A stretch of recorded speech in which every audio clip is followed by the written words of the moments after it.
你好，欢迎来到陪你读书。今天我们要解读的书是《肯定的力量》，欢迎收听。今天我们来聊聊，尹锡金先生的《肯定的力量》这本书里面一个节选，讲的是他怎么从一个销售员一路打拼成企业家的故事，挺有意思的，感觉里面有不少干货。是的，这份史料它的核心呢，其实就在梦想和肯定性思考这两个点上。作者他就认为，你得敢想，而且得从心底里相信我能行，这才是面对困难最终把事做成的那个关键。我们这次呢，就是想帮你挖出来作者他自己亲身经历里头那些最实在的智慧，还有那些重要的转折点。好，那我们就一起看看他这些经验对你，就是咱们听众朋友现在可能面对的一些挑战，或者说你想实现的目标，能带来点什么启发。准备好了吗？那我们直接开始吧。他一上来就说梦想有多大，人生就有多大。哇，这个调子起得很高啊。他分享自己从最早小时候就想能吃上白米饭，到后来想当银行职员，再到顶尖销售员，最后还办了个大出版社。这个跨度挺大的。对，确实。但你看，光有梦想还不够，他特别强调的关键是那个肯定性思考。这个不是那种盲目乐观傻了喝，而是说你碰到钉子遇到困难的时候，心里得有那么一股劲儿，就是我肯定能行，然后用这股意志力去死磕。他说梦想这个东西在脑子里反复的想，反复琢磨，它就会慢慢变成一种意志，再加上那个行动的热乎劲儿，最后才可能真的变成现实。这就要说到他具体怎么开始行动的了。他27岁去应聘那个不列颠百科全书的销售员，很有意思。他一开始看到一个条件挺好的年轻人，半个月一套都没卖出去，他居然就直接打对空投了，回家了。这个肯定性思考好像也不是一开始就那么稳固吗？你这个问题提得特别好。确实，信念这个东西它是会动摇的，人之常情嘛。但关键在哪儿呢？关键在他不甘心。他第二天又回去了，这次他看到另一个人，一个看起来挺普通，甚至有点其貌不扬的人，一天能卖2套，当月目标收要卖30套。哇，一天2套。对，这个对比，这个冲击力对他来说太大了。他心里那个关环好像啪一下就被打开了。他那样都能行，我凭什么不行？原来是这样被点燃的。对，你看这个我能行的信念呢，它往往不是凭空来的，很多时候是需要一个具体的参照物，一个他行我也行的时刻。就有点像那个老梗说的，把大象塞进冰箱。信的人呢，他才会去想怎么开门，怎么调整姿势，怎么塞。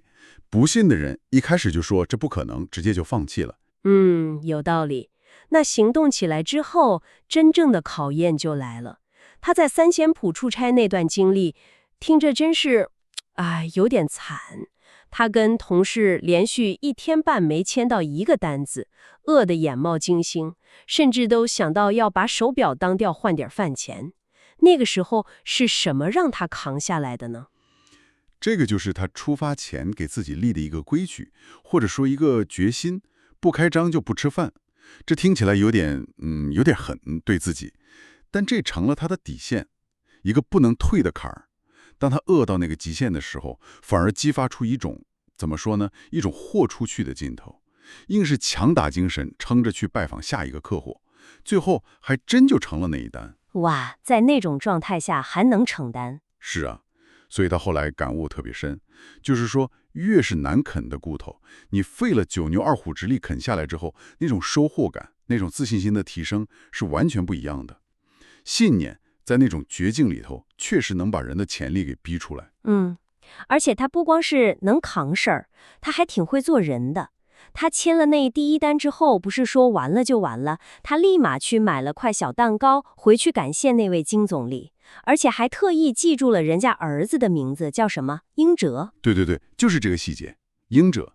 你想想，这个举动，他已经超出了单纯的买卖关系了，这是一种建立人情连接，一种真诚的表示。是的。结果呢，后来那位金总理帮他介绍了大量的客户，他自己说第1个月签了27单，里面差不多90%都跟这位金总理的介绍有关系。90%，这回报太大了。所以说啊，真诚待人，用心去关注客户的感受，有时候那个回报可能远超你的预期。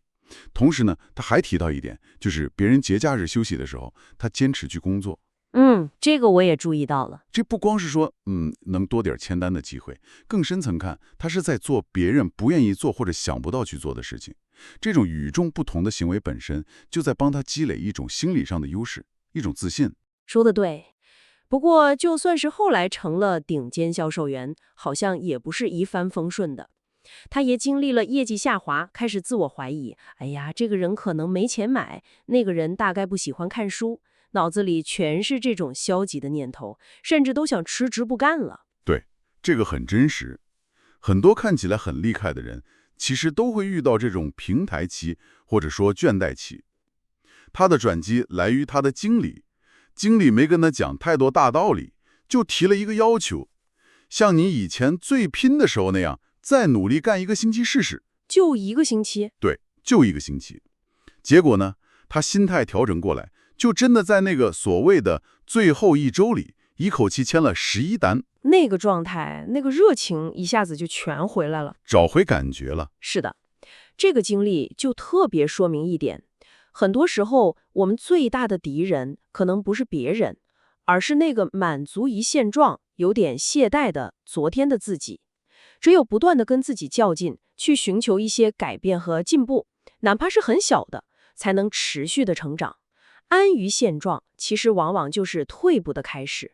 这么一路听下来，确实。所以你看，把尹喜金先生的故事这么一串起来，他强调的那些东西，首先得有远大的目标，那个梦想，然后是基于自信的肯定性思考，相信自己能行，接着是说干就干的行动力，还有在逆境里那种不服输的韧劲，再加上真诚待人的智慧，最后还有一点很重要，就是不跟别人瞎比，而是不断挑战自我的这个意愿。这些要素，组合在一起，可能就是他所说的那种肯定的力量。总结的挺好。说到底，核心可能就是那个听起来很简单，但做起来真的挺难的。我能行，不光是要在心里信，更重要的是得拿出行动去验证它。哪怕中间遇到挫折失败了，也要能爬起来再试试。每一次克服困难，其实都是在给自己的信心和能力做一次实打实的充值。没错。那么最后，我们想留给你，就是正在收听的你，一个问题去思考一下。对你来说啊，当前有没有哪个目标是你内心深处觉得这个太难了，这个可能做不到的？